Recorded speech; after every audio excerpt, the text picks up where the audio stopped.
नमस्ते दोस्तों, आप सभी का स्वागत है हमारे YouTube चैनल पे जिसका नाम है किस्से क्रांति। आशा करता हूँ आप सभी कुशल मंगल होंगे। चलिए कहानी में आगे बढ़ते हैं। दुनिया में ऐसे बहुत लोग हैं जिनकी मृत्यु हो चुकी है, मगर उनके किरदार आज भी जिंदा है। ऐसा ही एक किरदार है नटवरलाल का, जिसकी जुर्म की दुनिया में बड़ी इज्जत है। जुर्म से नाता रखने वाले हिंदुस्तान का इकलौता ऐसा किरदार होगा जिसके नाम और काम के चर्चों हदों को लांघते हुए सरहदों के पार निकल गए। और सिर्फ भारत में नहीं, बल्कि दुनिया के कई देशों में उसके कारनामों की कहानियां तक लिखी गई। नटवरलाल का असली नाम मिथिलेश कुमार श्रीवास्तव था। इसका जन्म 1912 में बिहार राज्य के सिवान नाम के जिले के बंगरा गांव में हुआ था। नटवरलाल की गिनती भारत के प्रमुख ठगों और धोखेबाजों में होती है। एक किस्से से उसके कारनामों की कहानी शुरू करना ज्यादा उचित होगा। किस्सा कानपुर की एक अदालत का है और बात 80 के दशक की है।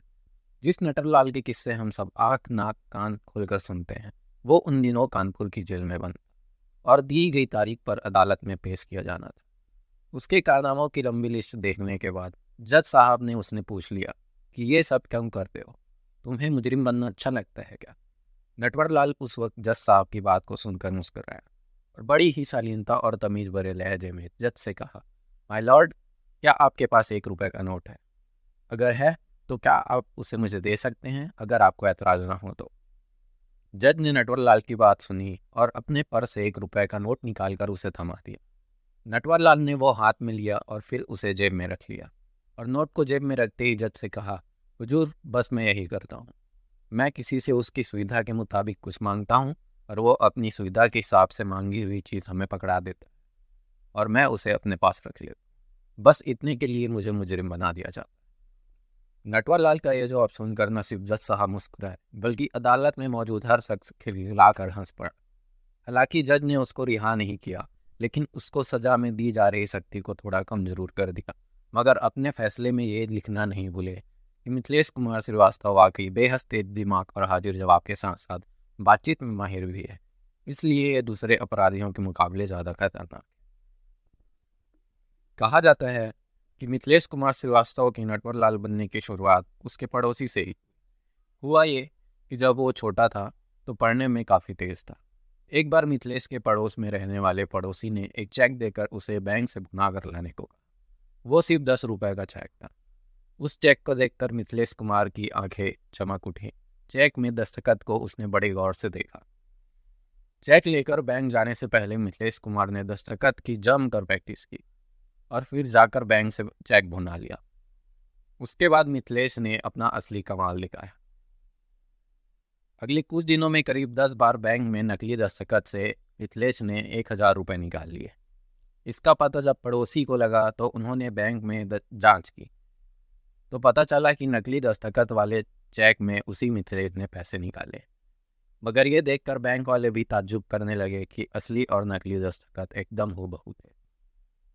पड़ोसी ने मिथिलेश के इस कारनामे की जानकारी उसके पिता को दी, तो पिता ने मिथिलेश की जमकर पिटाई की, जिससे रूठकर वो कोलकाता चला गया, जो उस समय कलकत्ता कहलाता था। कोलकाता में मिथिलेश कुमार श्रीवास्तव ने अपनी पढ़ाई पूरी की। वहीं मिथिलेश ने एक कॉटन कारोबारी सेठ के यहाँ नौकरी कर ली। उसके तेज दिमाग की बदौलत कारोबारी ने अपने बच्चे को ट्यूशन पढ़ाने के लिए उससे कह दिया। एक रोज मिथिलेश ने अपनी पढ़ाई को आगे बढ़ाने के लिए सेठ से कुछ पैसे उधार मांगे, लेकिन सेठ ने उसे पैसा देने से इनकार कर दिया। सेठ का वो इनकार मिथिलेश को पसंद नहीं आया। उसके बाद उसने सेठ को रुई की गांठ की खरीद में उस वक्त के 4.5 लाख रुपए की शपथ लगाई और वहां से भाग गई। यहाँ से मिथिलेश कुमार जमाने के लिए नटवरलाल हो चुका था। कानून की पढ़ाई कर चुके मिथिलेश कुमार को कानून की बारीकियों का अच्छी तरह अंदाजा हो गया था। इसलिए उसने कानून की उन्हीं कमजोरियों को अपना हथियार बनाया और बड़े बड़े नेताओं और बड़े नामचीन लोगों के नाम से सैकड़ों ठगी की वारदात को अंजाम दिया। हालांकि जुर्म की दुनिया में जब मिथिलेश कुमार नया नया ही था, तभी उसने रेलवे के लोको सेट से कई टन स्टील की चादरों का सौदा करना चाहा, मगर कामयाब ना हो सका। वो शायद ऐसा पहला ठग था जिसने तत्कालीन प्रधानमंत्री राजीव गांधी का नाम लेकर ऐसा ठगी की कि जिसे सुनकर राजीव गांधी ने भी माथा पकड़ लिया था। असल में उस वक्त राजीव गांधी प्रधानमंत्री थे। जबकि उनकी कैबिनेट में नारायण दत्त तिवारी वित्त मंत्री हुआ करते थे। नटवरलाल कनॉट पैलेस में एक मशहूर घड़ी की दुकान पर एक सफ़ेद रंग की एम्बेसडर कार से पहुंचे, जिस पर लाल बत्ती लगी हुई थी, और खुद का पहचान नारायण दत्त तिवारी के पीए के तौर पर दिया। वहां दुकान के मालिक ने नटवरलाल को देखा और उनसे कहा कि प्रधानमंत्री राजीव गांधी ने कैबिनेट की बैठक बुलाई है और उस बैठक में हिस्सा लेने वाले तमाम लोगों को एक एक घड़ी गिफ्ट के तौर पर देना चाहते हैं, इसलिए सबसे बेहतर घड़ी दिखाओ। नटवरलाल ने दुकान की सबसे बेहतरीन घड़ी को सेलेक्ट किया और करीब 93 घड़ियों का ऑर्डर दे दिया। अगले रोज घड़ियों को ले जाने के वादे के साथ नटवरलाल उस रोज वहां से चला गया। अगले रोज वो 2 एम्बेसडर गाड़ियों के साथ आया और घड़ियों को लेने के साथ ही साथ वो दुकान के एक मैनेजर को अपने साथ ले गया और साउथ ब्लॉक चला गया।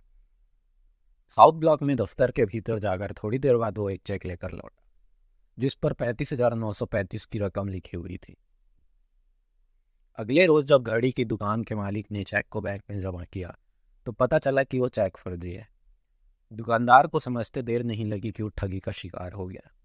इत्तेफाक से दुकानदार ने नटवरलाल के किस्से भी सुन रखे थे। एक बार नटवरलाल को राष्ट्रपति राजेंद्र प्रसाद से मिलने का मौका मिला जब वो एक दौरे पर सिवान गए थे। डॉक्टर राजेंद्र प्रसाद से मुलाकात करने के साथ ही नटवरलाल ने अपना हुनर भी दिखा दिया था। नटवरलाल ने डॉक्टर राजेंद्र प्रसाद के दस्तखत हूबहू करके उन्हें भी चौंका दिया था। नटवरलाल ने फर्जी तरीके से सिर्फ राष्ट्रपति भवन ही नहीं बेचा बल्कि सांसद भवन को भी बेच डाला था, और वो भी उस संसद में मौजूद तमाम सांसदों के साथ। जिस वक्त नटवरलाल ने संसद भवन का सौदा किया था उस वक्त सदन चल रही थी और उसने सदन में मौजूद तमाम सांसदों के साथ संसद भवन का सौदा कर दिया था। सिर्फ सांसद भवन और राष्ट्रपति भवन तक ही नटवरलाल की धोखाधड़ी सीमित नहीं थी, बल्कि उसने तो दिल्ली का लाल किला 2 बार और आगरा का ताजमहल 3 बार बेच डाला था। यूं तो नटवरलाल ने उस वक्त देश का कोई भी बड़ा ऐसा नाम नहीं था जिसके नाम पर उसने फरेब की रसीद न काटी हो। टाटा बिरला या धीरू भाई अंबानी जैसे लोग भी उसके शिकारों की लिस्ट में शामिल हैं। असल में वो इन तमाम बड़े और नामी उद्योगपतियों से समाज सेवी के तौर पर मिलता, बातों का ऐसी चाशनी में उन्हें लपेटता कि मोटा चंदा देकर ही तमाम उद्योगपति उसे अपने यहाँ से जाने देते। नटवरलाल के ऊपर 52 अलग अलग नामों से 8 अलग अलग राज्यों में 125 से भी ज़्यादा केस दर्ज थे, लेकिन उन्होंने अपने जीवन काल में केवल 20 साल ही जेल की सजा भुगती है। कहते हैं कि नटवरलाल को जब आखिरी बार 24 जून 1996 में दिल्ली में देखा गया था, उस वक्त उसकी उम्र 84 साल की थी और उसके पुलिस वालों को चमका देकर भागने का यह किस्सा भी कम मशहूर नहीं है। असल में कानपुर जेल में बंद हुए नटवरलाल को 3.5 साल गुजर चुके थे और इस दौरान वो बिल्कुल चल नहीं पा रहा था। पुलिस ने उसके पैरों का इलाज भी करवाया लेकिन कोई फर्क नहीं पड़ा। तब उसने जेल प्रशासन को एक चिट्ठी लिखी कि उसकी पैरों का इलाज अच्छे अस्पताल में करवाया जाए। जेल प्रशासन ने उसकी ये बात मान ली और उसे इलाज के लिए दिल्ली भेज दिया गया। इलाज के बाद वो व्हील चेयर में बैठकर ही दिल्ली से कानपुर भेजा जा रहा था। उस वक्त उसके साथ 3 पुलिस वाले भी थे। अब उसने अपना खेल खेलना शुरू कर दिया। स्टेशन पर उसने एक पुलिस वाले से सिर दर्द की गोली लाने को कहा। पुलिस वाला उसके लिए दवा लेने स्टेशन के बाहर चला गया। अब उसने अपना दूसरा दांव खेला। उसने दूसरे पुलिस वाले से चाय पिलाने को कहा। दूसरा पुलिस वाला चाय लेने चला गया। तब उसने तीसरे पुलिस वाले से वॉशरूम जाने के लिए इच्छा जताई। जैसे ही पुलिस वाला उसे वॉशरूम की तरफ ले जाने लगा तो अचानक से भीड़ में नटवरलाल गायब हो गया। पुलिस वालों ने पूरे स्टेशन छान मारा लेकिन वो कहीं नहीं मिला। कहा तो यहाँ तक जाता है कि उसने दिल्ली स्टेशन से भागने का प्लान 3 साल पहले ही कानपुर जेल में ही बना लिया था और उसका चल न पाना असल में उसकी प्लानिंग का हिस्सा था। कहा जाता है कि नटवरलाल 1996 में ही एक हादसे का शिकार हो गया था, जिसके बारे में नटवरलाल के भाई गंगा प्रसाद श्रीवास्तव ने पुलिस को बताया था कि रांची में ही नहीं नटवरलाल का अंतिम संस्कार कर दिया गया। नटवरलाल का ये किस्सा भी बहुचर्चित है। जब नटवरलाल लखनऊ जेल में बंद थे तब उनकी पत्नी उन्हें अक्सर खत लिखा करती थी और क्योंकि ये सेंसर जेल थी तो जितने भी खत आते थे उनको सबसे पहले पुलिस अधिकारियों द्वारा पढ़ा जाता था। नटवरलाल की पत्नी अक्सर खत में लिखा करती थी कि घर में पैसों की बहुत तकलीफ है, खाने के लिए कुछ नहीं है। ये चीज़ करीबन 1 साल तक चलती रही। एक बार एक अधिकारी ने आकर नटवरलाल से कहा कि तुम क्यों अपनी पत्नी को खत का उत्तर नहीं देते, वो बहुत परेशानी में है। नटवरलाल ने कहा ठीक है साहब, आप कहते हैं तो लिख देता हूँ। नटवर लाल ने अपनी पत्नी को खत लिखा और उसमें लिखा कि हमारी खेत के एक कोने में बहुत सारा खजाना गड़ा हुआ है, तुम उसे निकाल लेना। फसल के लिए जो भी परिश्रम करना पड़े वो उन पैसों से मजदूरों से करवा लेना। तुम्हारी 1 आध साल तक की परेशानी हल हो जाएगी। और हुआ ठीक वैसा जैसा नटवर लाल ने चाहा था। खत उनकी पत्नी के पास पहुंचे उससे पहले पुलिस वहां पर पहुंच गई, क्योंकि पुलिस ने वो खेत पहले से पढ़ ली थी। पूरा खेत खोद दिया मगर उन्हें कुछ हाथ नहीं लगा। उसके कुछ दिनों बाद नटवर लाल ने एक और खत लिखा और कहा कि मुझे आशा है कि पुलिस ने पूरा खेत जोत दिया होगा। अब तुम उसमें फसल उगाना और फिर मैं बाहर आ जाऊंगा तो सब ठीक कर दूंगा। नटवर लाल के इस किस्से के बारे में कई बड़े बड़े अधिकारियों ने भी नटवर लाल के दिमाग की दाद दी थी। कहा जाता है कि नटवर लाल ने खुद को छिपाने के लिए 50 से अधिक उपनामों का इस्तेमाल करते हुए सैकड़ों दुकानदारों, जौहरियों, बैंकरों और विदेशियों से लाखों रुपए की ठगी की थी।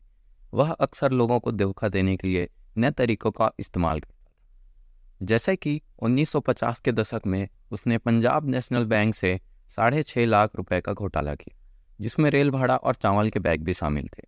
वह प्रसिद्ध हस्तियों के जाली हस्ताक्षर करने में भी कुशल थे। नटवर लाल की पहचान अपने गांव बंगरा में रॉबिन हुड जैसी थी। कहा जाता है कि वो अपनी कमाई गरीबों में बांट देता था। उनके सिर्फ अमीरों को लूटने वाले कारनामों ने उन्हें बहुत लोकप्रिय बना दिया था। सिवान शहर के एक निवासी के अनुसार जब भी नटवर लाल गाँव जाते थे तो उनकी उपस्थिति में बहुत भीड़ उमड़ती थी। एक बार नटवर लाल अपनी लूट का उपयोग करके गांव के सभी लोगों को एक बड़ी दावत देने के लिए बंगरा गया। दावत के दौरान वहां से वापस जाने से पहले उन्होंने प्रत्येक गरीब ग्रामीण को 100-100 रुपये दिए। इस बात से अंदाजा लगाया जा सकता है कि नटवर लाल गरीबों के लिए बहुत दानवीर आदमी था। नटवर लाल के हाई प्रोफाइल अपराधों में अक्सर उसे बड़ी सजाएं मिली। नटवर लाल को 10 से अधिक बार गिरफ्तार किया गया था, लेकिन इनमें से अधिकतर बार वह भागने में सफल रहा। उनका पलायन अक्सर बहुत चालाकी से होता था। उदाहरण के लिए 1957 में जब नटवर लाल लखनऊ जेल में बंद था तो उसे भगाने में खुद वहां की पुलिस ने मदद की थी। उसने 11 पुलिस वालों को पैसों का लालच दिया और अपने साथ मिला लिया था। पैसों के लालच में उन्होंने नटवर लाल को पुलिस की यूनिफॉर्म लाकर दी, जिसे वो बड़े शान से पहनकर पहरेदारों से सलाम ठुकवाते हुए जेल से बाहर गए। अपने वादे के मुताबिक उसने पुलिस वालों को पैसे से भरा एक सूटकेस भी दिया, लेकिन जब पुलिस वालों ने सूटकेस खोल के देखा तो उनके होश उड़ गए। असल में सूटकेस में पैसों नहीं बल्कि न्यूज़पेपर थे, और इस तरह नटवर लाल ने पुलिस वालों को भी टोपी पहना दी। नटवर लाल का किरदार इतना बहुचर्चित था कि उनके जीवन काल पर आधारित फिल्में भी बनाई गई है। 1979 की आई फिल्म मिस्टर नटवर लाल, जिसमें अमिताभ बच्चन द्वारा उनका किरदार निभाया गया है, और 2014 की फिल्म राजा नटवर लाल, जिसमें इमरान हाशमी एक्टर है। इसके अलावा आज तक द्वारा 2004 में नटवर लाल के जीवन पर आधारित एक अपराध टेलीविजन कार्यक्रम प्रसारित किया गया था। उस कार्यक्रम का नाम जुर्म था। नटवर लाल की आज भी उसके गांव में बड़ी इज्जत है, यहाँ तक कि वहाँ के लोग उसके बारे में कुछ भी बुरा सुनना पसंद नहीं करते। तो ये थी दुनिया के सबसे बड़े ठग की कहानी। आशा करता हूँ आपको कहानी पसंद आई होगी।